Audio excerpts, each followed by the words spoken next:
Hi folks, I'm Ian, I'm the editor of Juice Wide, and I'm here today with the wonderful James Collington of Collington.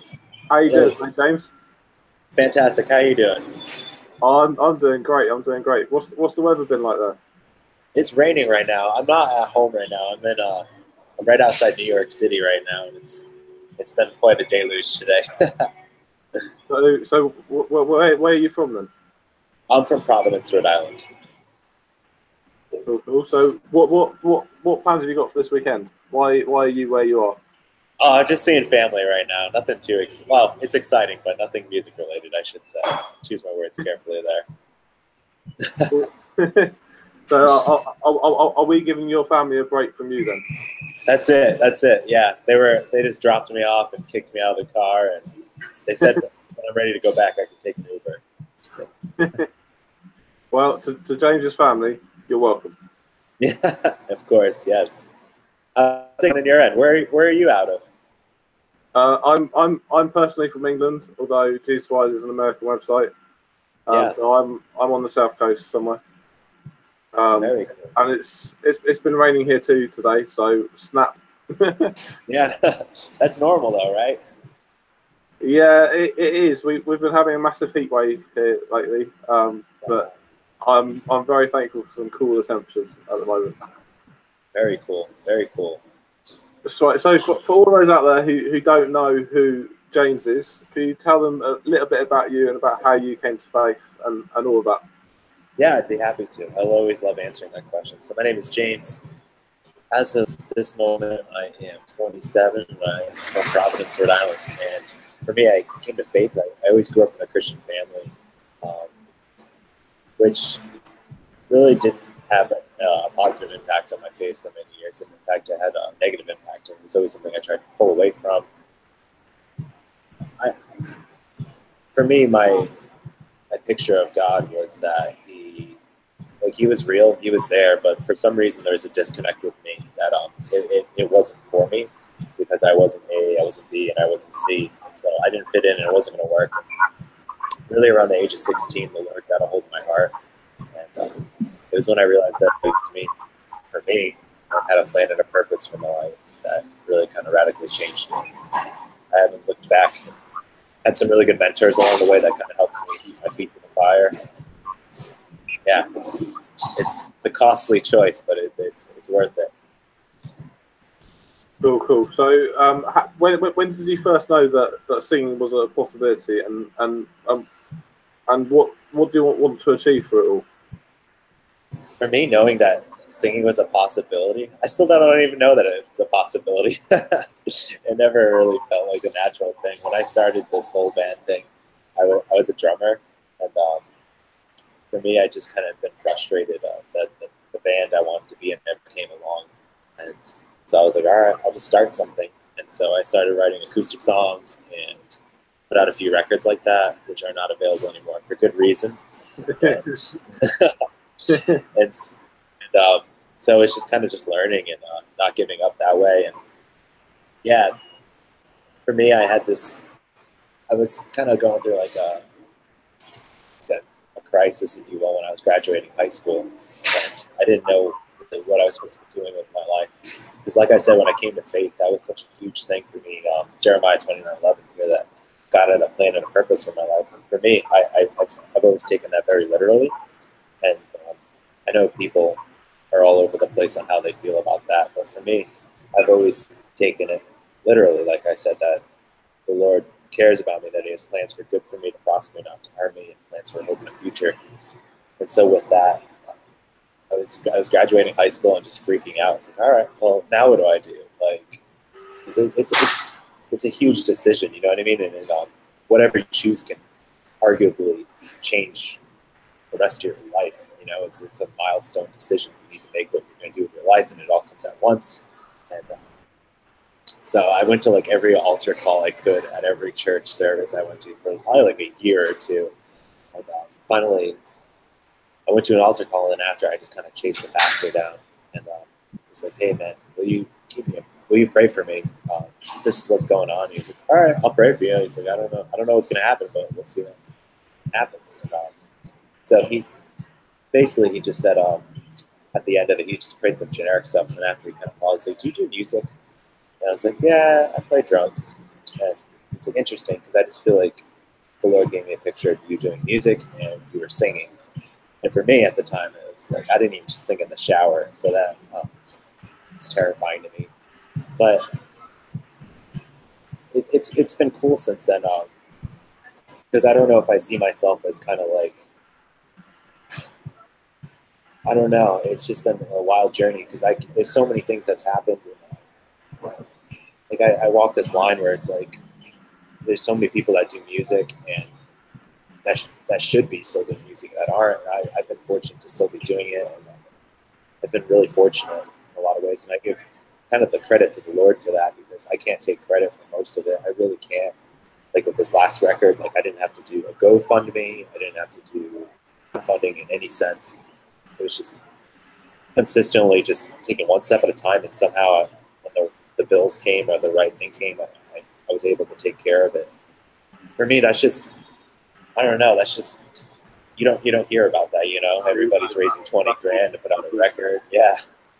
So it's been a cool journey. Awesome. So I understand that Aaron Gillespie, who used to be of faith, well, yes. Within the Christian circle, I should say. Sorry, Aaron.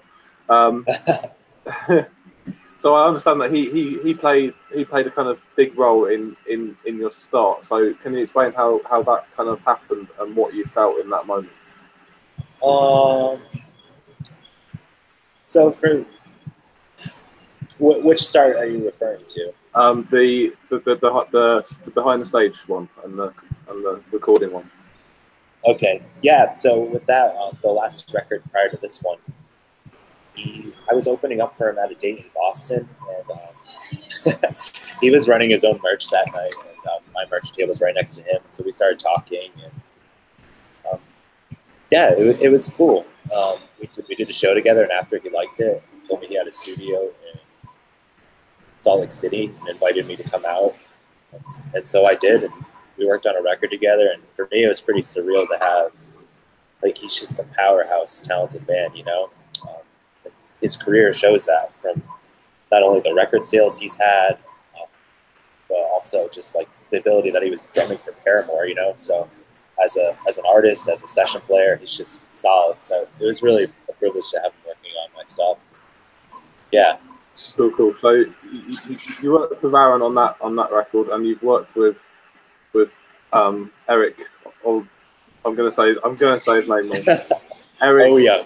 Oh, Young, thank you. Oh, yes. So you've worked with those two producers on your two most recent EPs. Yes. How would you say that they've differed from each other, and what have they taught you about your music? So the thing I haven't really talked to anybody about yet is Eric. That was completely over Skype, us working together. So just like you and I are talking, that's how we did the production of the record, and which is super unconventional. But hey, it's 2018, right? Anything's possible. Yeah. And so, so Aaron, I was out there in the studio, and we just did it all. We had 2 weeks to do it. I think we did it in like 8 days, and I just sat around in Utah and saw some mountains. But with Eric, it took me forever to do. And so what? Basically, I sat under him originally as a mix student, and we would just mix together. And I'd send him songs, because he did this music mentorship thing, and I don't think I'm above saying that I became a student. You know what I mean? It's like this dude who's like his career I followed for years and years. It's just all of a sudden opening his cards and like, hey, see how I mix. And for someone who not only produces their own music but mixes their own music, that's just unheard of. And the music industry, everybody wants to send it out to someone else, get a second opinion on it. It's this long, expensive process. That's just always fascinated me that he's kind of been a one-stop shop for that.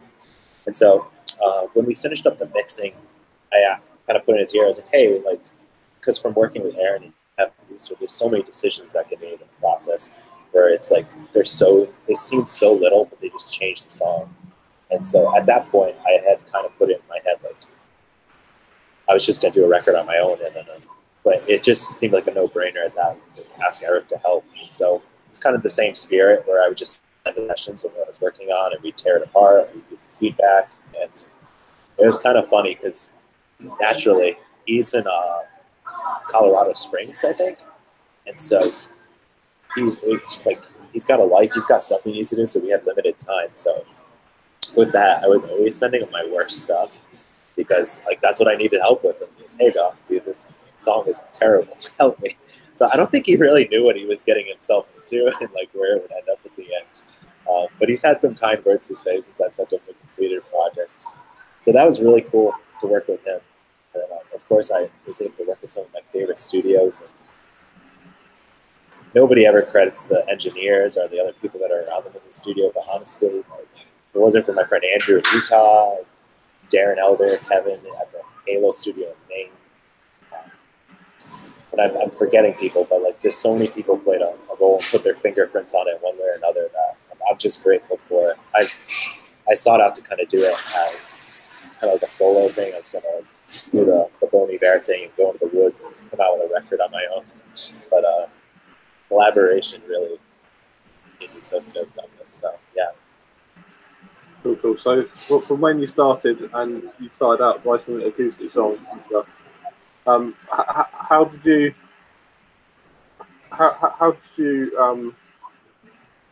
you let the Lord kind of guide you in your path with your musical career so far? Yeah, it's this weird, I don't know, I want to say tension, but that's probably not a good way of putting it. And, you know, I was just listening to this T.D. Jakes sermon the other day, and he says that God will give you 50%, and it's your responsibility to kind of do the rest. And he uses the analogy of like, everybody's praying for a chair, but God gives you a tree, and it's your job to make the chair. And it's kind of felt like that. Like all my successes haven't, or milestones, I should say, haven't just fallen into my lap. You know, it's taken work, but I would have never had the resources to do that if it wasn't the Lord putting. Like I've prayed for instruments and had them show up on my doorstep like the next day, kind of stuff. Like you pray for the right show, and all of a sudden the show happens. Even the partnerships that I've been able to form, just the relationships that I wanted to have, and they didn't work out. And then in hindsight, I'm like, oh, that's actually really good that didn't happen. Or God's just been really good and faithful to provide the right people coming and going in my life. And, really just kind of ordering my steps, you know. So, and that's a life thing. That's not like I think it's like the cool thing to talk about in an interview if you're a musician, that it's all about the music. But that's just, it's a life thing, you know what I mean? And music is just, it's a part of my life. I'm married. I have a family, like real life calls, you know. And somehow I'm still doing this music. So you mentioned you played the drums right at the start when you were young. So are there any other instruments that you play? And who played all the music for your new EP? Yeah, so I'll start from the drums. So my friend Jack played drums. He's one of the favorite session players ever. He's like into really like technical prog rock stuff, and that's just what he likes. But as someone who just plays an instrument, he's a master at his craft. Like he can play any genre very well. I've listened to him be in these bands, and he's just like, he'll be driving and they'll have their demos in the car, and he's just mulling it over, going over in the car the whole time. It's just like blinders on. Amazing session drummer. Bass. I did all the bass on the record. Keys. The two tours with us in place, and that's named Zach. We had him do the B3 tracks and the keys on it. Sounds really, really good. For guitars, I handled most of that, except for a few of the guitar solos. One lick or two. Andrew from Utah did that, the engineer who I worked with out there. I hope I'm not forgetting anybody else. I think that's everybody. Yeah. If you have forgotten someone, we can always film a little extra mini interview just so you can reel off the names. Perfect. Yeah. But I honestly think that's everybody off the top of my head. But, yeah. You should come with just a list of names written down on a piece of paper, wherever you go, just so you're ready. Yeah. So But it's cool, man. I've been able to work with some of my favorite people on this record, and I wouldn't change anything about it if I could. Awesome, awesome. So it seems that the best time to talk about your new record is now, as you just mentioned it. So your new EP is out now. It's called In Between. Why did you call it In Between? Oh man, it's one of those titles. I've always taken titles from lyrics in my songs and like just kind of take a snapshot of one phrase and made that. For this, it wasn't that. In Between is just kind of where I felt like I was. I called this. I had a few joking names for this record. One of them was Ulcers because I felt like I was getting ulcers over it. And the other title, it was just a headache to do. And, I called it my quarter life crisis record, and it was really me just processing through a lot of stuff, like what the frick is going on in my life, and I didn't know what to do about that. And it was weird for me because all my songs before had always concluded versus this, which is kind of chapters of my life right now, where it's like I don't know where I'm going. I know that this has to resolve and end up somewhere good, but right now it doesn't seem anything like that. And I just kind of felt like I was good to for lack of a better way. Cool. So your first single was the song Here We Go Again. Yeah. And you shot a music video for that. Can you just tell us a little bit about where that song came from and your inspiration behind it? For sure, I'd be happy to. So that song, I originally wrote just the verse and the chorus, and I've been kind of playing around with that. And I got up to like get a glass of water or something. The pre-chorus came in, and lyrically, it was just kind of just coming from a place of frustration. Like there's things we hope for in life and things that are good that we look for, and we hear stories of people that are successful, and it all just kind of happened for them. And for me, was kind of looking forward to a place where it's like, I don't know if how this happens. I don't know my way out of this. I feel like people in my life are against me that should be helping me, but not giving up. Cool. There's a line in that song which says, "How do I go forward if I can't move?" Yeah. Which just comes across as so powerful in the song. So did you put like extra emphasis on that line, or is it just purely coming out by itself? Yeah, that wasn't intentionally meant to be powerful. I don't think I know how to make things intentionally powerful. I'm glad it resonates with you. Honestly, the lyrics, the song I wrote probably in like 2 5-minute sit downs, and when I recorded it, I just kind of, a lot of the record was just me jamming with myself. So the demos were like these like 10 5-minute songs, and so I had to just trim them down. A lot of times it was just me just kind of ad-libbing. And I don't know if you remember that movie, The Sixth Sense, back in the day. A little bit.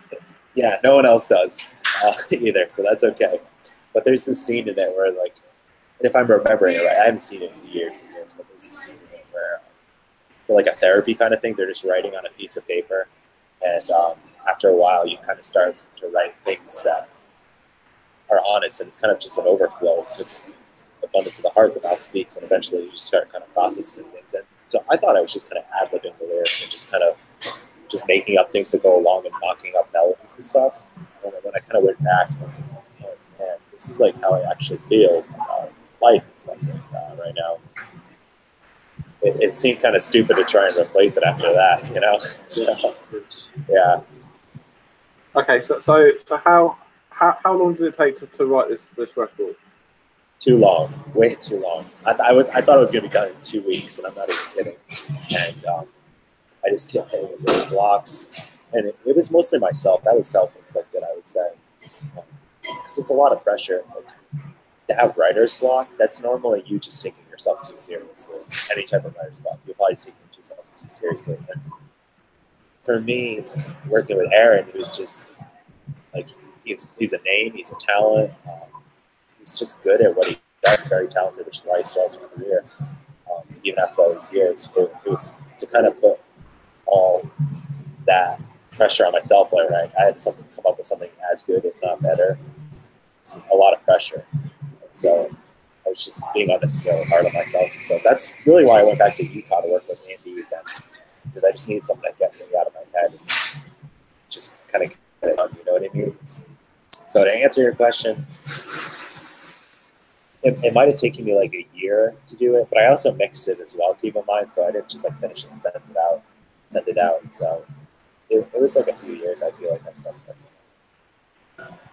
So this whole EP has this kind of dreamy, kind of spacey feel about it. How much effort did you put into making it sound that way, if any? Yeah. And basically, was it intentional? I think it was intentional, and I'm really glad to hear it comes across that way to you, which I like. But it wasn't like I sat back and was like, it needs to sound like this. It was just like intentional in the sense where it's like, this is the music I want to make right now. And yeah, I love it. All the reverbs we used on it, except for minimal, were just like really kind of not high quality reverbs. So there's a lot of spring reverb and a lot of plate reverbs on it that I used to kind of create space. Of course, there's a lot of other things I used too. But yeah, we were intentionally kind of, that's an idea that came from Eric ultimately, where he kind of gave me like a palette. He's like, the things you should use in the mix. And so, yeah, it was really exciting. Awesome. So one of my other favourite songs on the EP is a song called Trouble. Can you just explain the meaning behind that song? Yeah, I'm so glad you like that. For me, it was that was the first song I wrote. I wrote it. It's another song I wrote it in the time it took to hear, because like I was trying to write a song a day for this record, and that wasn't as romantic as it sounds. It was actually really nasty and bad. So with that, I was writing a song a day, and most of them were just awful. I don't know how people could do that well, but this is one of the songs that I just kind of, I couldn't sleep one night. When I referenced Starlight in that song, that's in my bedroom, in my apartment, in the ceiling, there's like, you ever see those like stars that kids put on their ceiling and glow in the dark? And for me, I have those on my ceiling, so it's kind of. I used to have them on my ceiling as a kid too, but as a kid. maybe you lived in my apartment before I did. But so they're like parts of them. They're not like, it's not like a full spread of like the solar system. You can see their specs. Sure. For me, I just found myself lying awake at night. I'm confused. I was hurting. So one night I couldn't sleep, so I just kind of grabbed my guitar and went in my kitchen, which is kind of really open and has like this beautiful reverberation in it. That's the song that came out. And for me, it's really just like, I don't know, walking with the Lord. There's times where it's just like, it's probably one of the most, it's not, doesn't mean your life is going to get easier. I think you and I both know that. And I think sometimes we buy into the lie that as if it's easy, then we're going in the right direction. And for me, I'm guilty of buying into that lie. And for me, it was just like things weren't making sense in my life. I had some things that had happened in my life that I didn't have closure about, and it didn't make sense, and I didn't know what to do with that. And like I was doing everything I could in my power to do things right, like, and have character, and it just didn't seem like it was working out, and I just felt like I missed out on something, like I wasn't where I was going to be. I didn't know what was wrong. Just kind of questioning, like, how do I shake this? Is that a good answer? Yeah, that's about as best an answer we could hope for. So let's talk about one other song on this EP, called Cold. And there's a lyric in that keeps getting repeated, which is no, I don't think I'm safe now. No, I don't think I'm safe. Yeah. Where again, where does that song come from? And is it, yeah, just tell us the message behind that song. I don't know that I've completely wrapped my head around that song yet, and I don't mean to sound like I don't mean to sound arrogant in that, or it's just I have a mentor, that says like sometimes the painting knows more than the painter, and I think with that sometimes songs or art can say more than you intended for it to. For me, that was another one of those songs that I felt like told me more about myself than I knew about my time at the time. With the chorus, I guess I'll put it this way. I've described this. Do you watch Stranger Things? No. Ah, well, now you have homework to do when you hang up. I'm sorry to disappoint you, but no. It's okay. But for me, in Stranger Things, there's this parallel universe called the Upside Down, and it's basically it's a parallel universe. So everything looks the same. Everything is the same, except that it's just dark. It's a dark and cold reality that's different than our world. And for me, things felt very familiar for me, but there was something that just felt kind of cold about where I was at that time. And so I guess to speak in metaphors, that's probably why I make feel safe in the songwriting process. My wife always asks me about that too. We'll be walking down the grocery store or something. So why don't you feel safe? And I don't really have a good answer for her either. Yeah. Yeah. Good luck with answering that one from your wife. Yeah, exactly.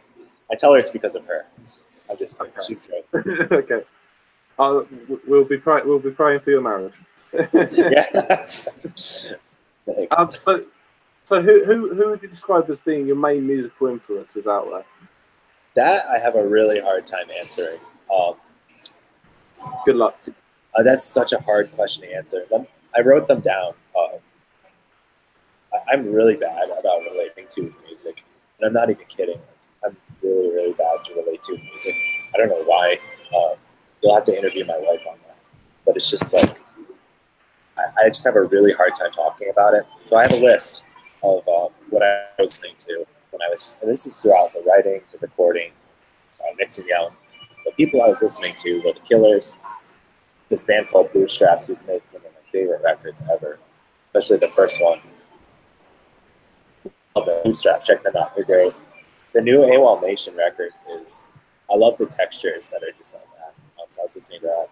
Of course, Adele, who's not listening to Adele, Ben Howard, and this is kind of a weird band to say, Jars of Clay, their most recent record, which I think it might be quite a few years old now. It's called Inland. That is such a good record, sonically speaking, lyrically. That's just a masterpiece. Some of the songs on there I just love. So, what kind of music did you grow up listening to? Blink-182. So that was obviously some of it. I was all over the place. You know, I was like 15 in 2005, so I mean that's like prime emo time. You know what I mean? So naturally, like Under Oath, As Cities Burns, all those Tooth and Nail bands. This band Ruth that was on there, I love them. They're really cool. Yeah, I think you know where I'm going with that. So I mean, I've grown. Things change, people change. That's not to say that I'm above that or beyond that somehow. It's just I'm always open to new stuff. So with your music, do you kind of have like a target audience out there, or is it just whoever comes across it and it resonates with? Yeah, that's a really good question. Especially like as a marketing thing, it's like everybody has a target audience, but I've had such a hard time with that. Even for me, feeling like I'm creating to target someone, that's just never sit right with me. And so for me, I just always tried to create music that I wanted to hear based off music that's resonated with me. And I don't know, it is what it is, you know what I mean? Yeah. And last kind of serious question before we get to know you a little bit better before we wind down. You've kind of already said that some of these songs have kind of spoken to you more after you've written them and put them out there than when you were writing them. So it kind of sounds like it's kind of a really vulnerable thing for you to do, to put these songs out there. before you really know what they mean. How do you push past that wall? I didn't have a choice, I don't think. Because I kind of put myself in a position. I was terrified to put this record out. And I'm not even kidding, man. Like, it was one of the biggest things that made it so hard for me to do this is I just felt like it was a dark record. And I don't think it is as much as I felt it was. No, you can still feel hope for it, so that's fine. Yeah, it's good. But in my head, I was like, I just felt like I was going to get like excommunicated if I put this out. You know? But it was like, it was just honest. And honest is, I think, a romantic word. I don't think honesty is always a good thing. Because there's sometimes where I think if you're being honest, like that's not just always the best. You know what I mean? Like I could honestly say something, but in truth, like that could be a really bad thing. Honesty is only a truth relative to myself in the moment. And that doesn't mean it's always good for other people to hear that. You know what I mean? It doesn't mean it's healthy. So there's a lot of people that I just trust, kind of ran everything by. They were kind of pushing me to just do it anyway. And it really felt like I was just overanalyzing things by feeling that way. So, but I'd also just kind of put myself in a position where I couldn't turn around. You know what I mean? I'd had so much invested on learning how to mix and kind of crafting myself better than that. Because that's a different story. But so I'd had so much invested in that, and then it's like I'd already kind of done the drums, and I invested in that. I'd already gone to Utah. It's like as I got more invested in it, it just kind of reached a point where it's like I can't turn around now. So I put it out, and I'm so glad I did. I really am. In hindsight, I was just being a worry wart. So, Okay, cool. So last kind of few questions just to get you to know you a bit better. Please. A few silly questions. So yeah. Does pineapple belong on pizza? Does what? Does pineapple belong on pizza? Does pineapple belong on pizza? If you're into that, I'm okay with that. I'm not going to hate on you. But if I had pizzas on a table and multiple to choose from, I would not choose from that box of pizza. Okay, just lost a little bit of respect for you there. I'm so sorry. It's all right. I forgive you. I have to. I'm a Christian, but I forgive you. Thank you, brother. So would you rather be attacked by one horse-sized duck or 100 duck-sized horses? Would I rather be a what? Would you rather be attacked by one horse-sized duck or 100 duck-sized horses? Oh.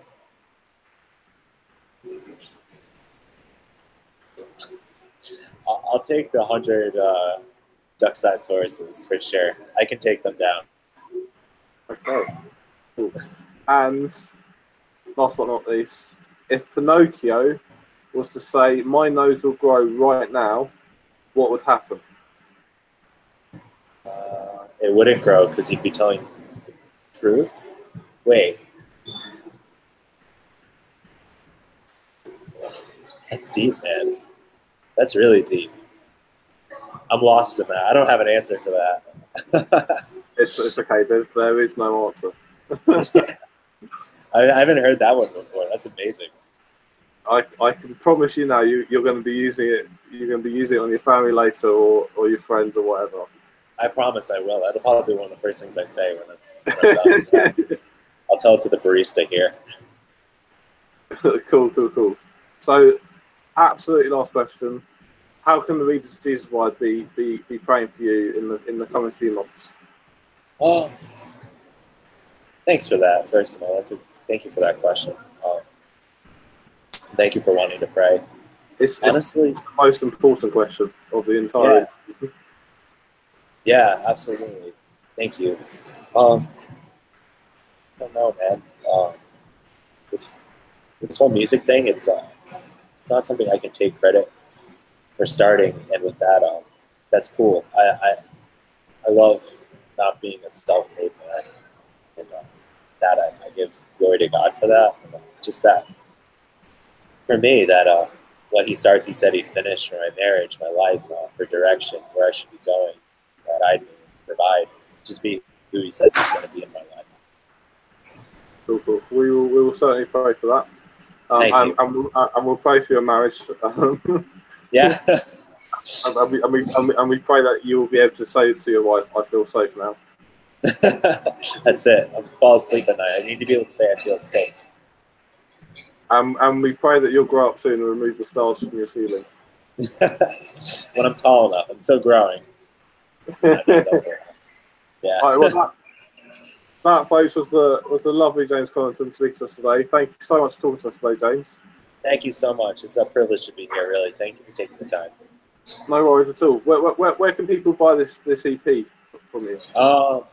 So it's all over the internet digitally. So if you're a streamer and for access to music over ownership, you can access it on Spotify or Apple Music. If you want to own it, you can get it on iTunes.